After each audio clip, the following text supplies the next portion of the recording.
Everything you're going through is preparing you for what you asked God for. You just got to quit tripping while you're in the process, because the process is necessary. You may not see it now, but when he gets you on the other side of it, you're going to see exactly why it went that way. And you're going to be okay with it. But quit tripping during the process. At 16 years old, I said, I am going to bodybuild because I had studied it enough. So bodybuilding is okay, I'm going to cycle body parts and I'm going to have a schedule where certain days I train certain things. I follow some sort of a diet. You have to eat because, it's like you go and lift weights. If you're not fueling that, how are you going to have progress? And I knew I wouldn't be committed in high school. I was still buying school lunches and I was skipping breakfast and I was partying. I was doing everything like in high school that every young kid should do. I always encouraged. When we're judged on a flow of body parts, right? So we really want to try to take out the momentum that we use in weight training to isolate and really hone in. It's a mind and muscle connection. And you talk about that. It's hard to teach the beginner people that when they join the gym, hey, a mind and muscle connection approach to do that. You have to put a routine in place. And for me, I train a body part each at once every 5 to 7 days. So this back training wouldn't be repeated for at least 72 hours now. Got it. Okay, so in between, I do chest one day, arms one day, back one day, legs one day, shoulders one day. So there'd be 5 total days usually in a week that I would train body parts, but I still find myself training on like a 3 on, 1 off, 2 on, 1 off schedule, really. That's kind of what I fell to most. My mindset is everything. I joined the gym for a stress reliever when I was 18. I was at a crossroad. I wasn't sure. I had a family business that was trying to pull me into that. I felt the gym was my escape. And I would train from 8 to 10 at night. The gym would close at 10 o'clock. It would allow me to really just, when I got in those weights, man, my mindset was just clear. And I had a vision of only challenging myself. And that's still to this day, going through all the success in bodybuilding for a goal to be the best. Now I can actually enjoy it again and I can challenge myself on a daily basis. It's still the best part of my day. That's been a conversation piece of a lot of people around me is you should build a home gym, that way you don't have to leave. But I actually enjoy going and trying some of these new gyms. I mean, there's a gym on every corner. We have so many pros out here. There's so much motivation. Sometimes people use the gym as, even if they don't go to the gym and they talk to a lot of people, they visually see people. It's almost like social atmosphere, right?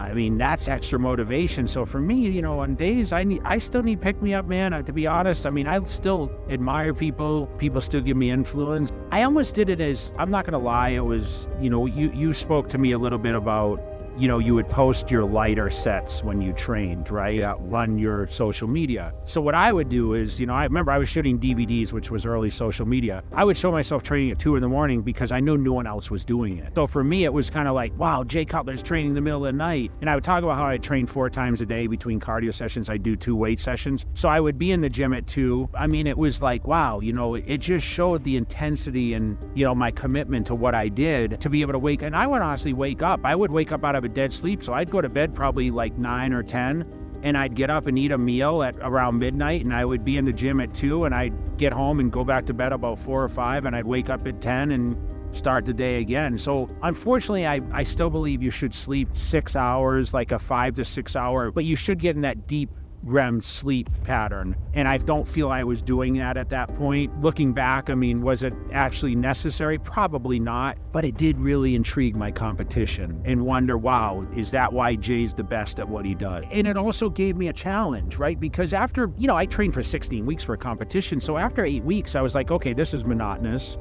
The body's changing. And to be honest, I mean, by 8 weeks out, I was in striking distance. So for me, I was like, okay, this really switched up a little bit and it wouldn't get stale that way. It was always challenging because listen, I didn't want to wake up and eat, 10 ounces, 12 ounces of chicken breast and, 100 grams of carbs at midnight and then go to the gym and train with that intensity. And no one's there watching, but I did. And, I became the best in the world doing what I did, right? Everyone has challenges. Everyone has different goals. I mean, that goal being on that day is probably to win that biggest title, and unfortunately only one guy can win it. So what I would do is I would just make sure for the last month, I would say, okay, we know we're going on at 10:30 at night, and I would try to sleep until noon time. I would go to bed at 4 a.m., sleep till noon, wake up, It's all the factors that come into play. So I would adjust my routine, because if they're not going to change it, you need to change it to be better. I'm bodybuilding, so I'm looking for the roundest, fullest muscle tissue you can get to perform while you train.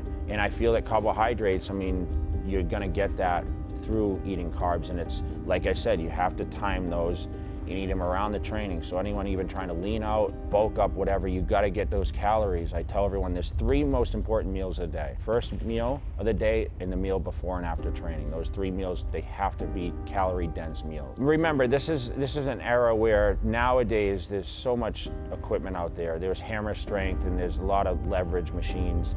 We didn't have a lot of that, and hammer strength didn't exist, so the gyms weren't equipped. There was a lot of free weights, a lot of dumbbells. And the thing is with me, what I learned along the way, and as I moved forward and became who I became as Mr. Olympia or whatever, winning the titles. When I traveled around the world, I became in a demand for guest appearances. But that's the kind of mentality, that's the kind of place I trained at. Like, the guys were hardcore. We wrapped our knees, we got that weight up there, and trust me, I had my scares, my strains or whatever. I never had a leg injury, but I realized after time that, hey, I didn't need to go that heavy, but I loved the going in there and just killing it and having the strength, But I realized the 1 rep stuff isn't gonna get me to the Olympia stage, and that's where I focused on the 10 to 12 repetitions. My goal was to be financially secure and support my hobby, which was bodybuilding.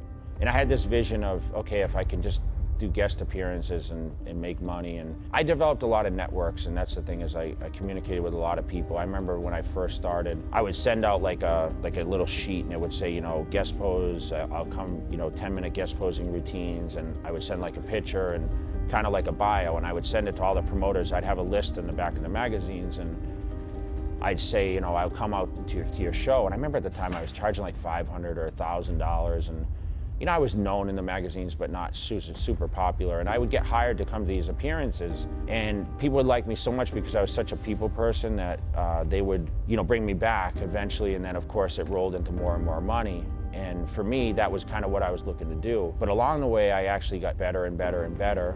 I turned pro at 23, which is relatively young. Sat out for a year, and then I came back, and when I was 25, I did the Night of Champions. I finished 11th. And it was very disappointing for me, because coming from a guy that won almost every show I ever did, especially I competed in 3 shows before I got my pro card. It wasn't very difficult to get that card. But then competing, it was a whole next level getting to the pros. Like, he was probably one of the strongest, if not the strongest bodybuilder ever. For me, it was always the repetitions, and yes, I trained hard and heavy, but winning those titles, it's not easy. You have to build the density. I always say density is like the key to becoming the best bodybuilder, and that means a lot of depth of physique, and that's years and years of training, consistent training. So I've stepped away from this fall will be 5 years I've stepped away from the bodybuilding stage. A lot of these fans out there still want to see a comeback, because there's been a lot of comebacks in bodybuilding. And for the past 5 years, I've been working in the supplement industry. I've been on the show promotional side for the amateur divisions, a lot of NPC. I have like 5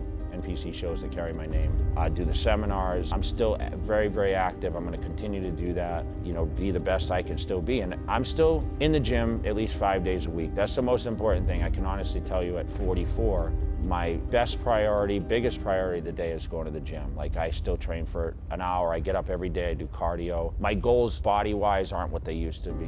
I'm just trying to stay more fit, trying to stay healthy. I want to live a longer time. I'm trying to spend more time with family, friends. I can appreciate a lot more what the guys are going through now. So when I watch a fitness or bodybuilding show, I can say, wow, those athletes, there's probably nothing that's harder than training for a bodybuilding.